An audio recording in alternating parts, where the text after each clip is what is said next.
ইন্না লিল্লাহি ওয়া ইন্না ইলাইহি রাজিউন। ইতিমধ্যে একটা বাড়িতে ভয়াবহ আগুন লেগে গেছে। আল্লাহ তাআলা যা করে বান্দার ভালোর জন্যই করে, এটা তার নিজ প্রমাণ। মানে এই বাড়িটির কোনো অস্তিত্ব নাই, পুড়ে সব ছারখার হয়ে গেল। বাড়ির কোনো, এখানে যে বাড়ি ছিল তা বলে কোনো জিনিস বোঝা যাচ্ছে না, সব পুড়ে ছারখার হয়ে গেল। আল্লাহ তুমি তাদের সবাইকে হেফাজত রাখিও। আর আরেকটি বড় আল্লাহ তাআলার নিয়ামত, এই বাড়িতে প্রতিদিনই মানুষ থাকে, প্রত্যেকটা দিন মানুষ ঘুমায়। আজকে তারা ছিল না, আজকে পাশের বাড়িতে তারা ঘুমালছে। আল্লাহ কত বড় নিয়ামত, আল্লাহ সবাইকে সুস্থ রেখেছেন। বাড়িঘর পুড়ে সব ছারখার হয়ে গেছে, কিন্তু আল্লাহ তাআলা সবাইকে সুস্থ রেখেছেন।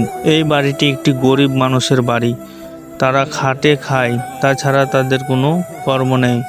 একবেলা খাটলে খেতে পায়, না খাটলে খেতে পায় না। এত গরিব মানুষের বাড়ি পুড়ে সব ছারখার হয়ে গেল। তো আপনারা সম্পূর্ণ ভিডিওটি দেখুন। আর যারা এই বাড়িতে সহযোগিতা করতে চান, পুড়ে যেহেতু ছারখার হয়ে গেছে, বাড়ির কিচ্ছু নাই, যারা সহযোগিতা করতে চান, কেউ কিছু দিতে যদি চান, তাহলে অবশ্যই ইনবক্সে যোগাযোগ করবেন। যদি আপনারা ইনবক্সে বা কমেন্টে জানান, তাহলে আমি বিকাশ নাম্বার দেবো, আপনারা অবশ্যই তাদের জন্য কিছু দিবেন। তাদের সব পুড়ে ছারখার হয়ে গেছে, কিচ্ছু নাই।